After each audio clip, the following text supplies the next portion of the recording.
গাড়ির looking mirror adjust করার সময় তিনটা বিষয় অবশ্যই লক্ষ্য রাখতে হবে। এক নম্বর হচ্ছে গাড়ির পিছনে যে গাড়িগুলো রয়েছে ওই গাড়িগুলো গাড়ির লুকিং মিরর দিয়ে ভালো দেখতে হবে। 2 নম্বর হচ্ছে রাস্তাতে যে বিভিন্ন দাগ রয়েছে ওই দাগগুলো আপনি যখন গাড়ি চালাবেন দাগ থেকে আপনার গাড়ি কতটুকু দূরত্ব রয়েছে সেটা আপনাকে ভালো বুঝতে হবে। এবং 3 নম্বর হচ্ছে আপনি যখন ছোটো রাস্তায় গাড়ি চালাবেন যেখানে অনেক জ্যাম থাকে, জ্যামের সময়ও আপনার গাড়ি থেকে যে পাশের গাড়িটি রয়েছে ওটার দূরত্ব কতটুকু, কিংবা যে রাস্তাগুলো অনেক চেপা হয়ে থাকে, যে রাস্তাগুলো অনেক ছোটো হয়ে থাকে, ওই ধরনের রাস্তায় যখন গাড়ি চালাবেন রাস্তা থেকে আপনার গাড়িটির দূরত্ব কতটুকু রয়েছে সেটা আপনাকে ভালো বুঝতে হবে।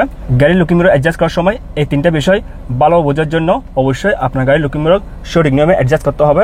এবং গাড়ির লুকিং মিরর অ্যাডজাস্ট করার জন্য এখানে অনেকগুলো সুইচ রয়েছে। এখানে যে মিরর লেখা আছে এই সুইচের সাহায্যে গাড়ির লুকিং মিরর ডানে, বামে, নিচে, উপর করতে পারবেন। আর এখানে লেফট সাইডে লুকিং মিরর, এদিকে একটা চাপ দিলে স্টপ, আর একটা চাপ দিলে রাইট সাইডে লুকিং মিরর, এখানে স্টপ।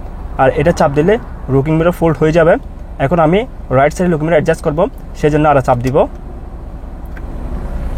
মুহূর্তে এই লুকিং মিররটি সঠিক নিয়মে নেই, এখন আমাকে সঠিকভাবে অ্যাডজাস্ট করতে হবে। সেই জন্য প্রথমে লুকিং মিরর বামে করতে হবে, আর একটু নিচে নামাতে হবে। এখন পারফেক্ট। এখন লক্ষ্য করুন এখানে যে হ্যান্ডেল বারটি দেখা যাচ্ছে এটা হচ্ছে ড্রাইভার সিটের যে ডোরটি রয়েছে এই ডোরের হ্যান্ডেল। এই হ্যান্ডেলটি ঠিক এখানে রয়েছে। আপনি যদি এভাবে এল হিসাব করেন, এল এর কোণার মধ্যে রয়েছে হ্যান্ডেলটি, ঠিক আপনি এভাবে অ্যাডজাস্ট করবেন। এই মুহূর্তে এই লুকিং মিররে আমার পিছনে যে রাস্তা রয়েছে রাস্তা দিয়ে কোনো গাড়ি আছে কিনা সেটা খুব ভালোভাবে দেখা যাচ্ছে, এবং আমার গাড়ির বডিও খুব ভালোভাবে দেখা যাচ্ছে। এবং এই হ্যান্ডেলের নিচে আপনারা লক্ষ্য করুন এটা হচ্ছে পিছনের চাকা, পিছনের চাকার মাটিটাও দেখা যাচ্ছে। তার মানে একসাথে তিনটা কাজ হবে। ঠিক একইভাবে এই পাশে লুকিং মিররটা অ্যাডজাস্ট করতে হবে। প্রথমে এখানে এলে ক্লিক করতে হবে, এখন এলে রয়েছে বামে, ডানে, উপর, নিচে।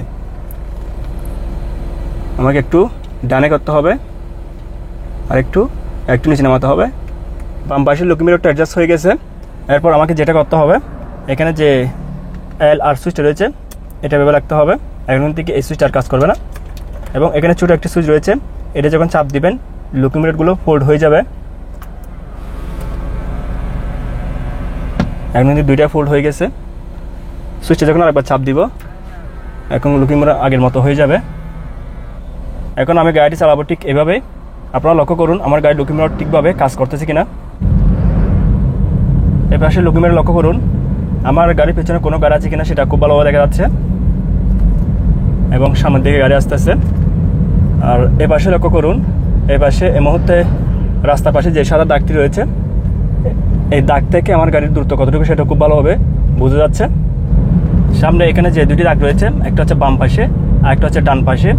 এই মুহূর্তে আমি দুইটি দাগের ঠিক মাঝখানে গাড়ি চালাচ্ছি। আপনি দুইটি দাগের ঠিক মাঝখানে গাড়ি চালাচ্ছেন কিনা সেটা আপনি লুকিং মিরর দেখতে পাবেন। এই যে লক্ষ্য করুন এদিকে কতটুকু গ্যাপ রয়েছে আর এদিকে কতটুকু গ্যাপ রয়েছে সেটা লক্ষ্য করুন। দুই পাশে কিন্তু সেম গ্যাপ রয়েছে। আপনি যখন গাড়ির লুকিং মিরর অ্যাডজাস্ট করবেন অবশ্যই আপনার মন মতো করে অ্যাডজাস্ট করবেন। আপনি যে গাড়ি চালাচ্ছেন ওই গাড়িটি হয়তো বা অন্য কেউ চালাতো, ওর নিয়মে ও লুকিং মিরর অ্যাডজাস্ট করেছে। যেহেতু বিভিন্ন মানুষের হাইট বিভিন্ন রকম, আপনার হাইট অনুযায়ী আপনি যখন ড্রাইভার সিটে বসবেন ড্রাইভার সিটে বসার পর অবশ্যই আপনার মতো করে লুকিং মিরর অ্যাডজাস্ট করবেন।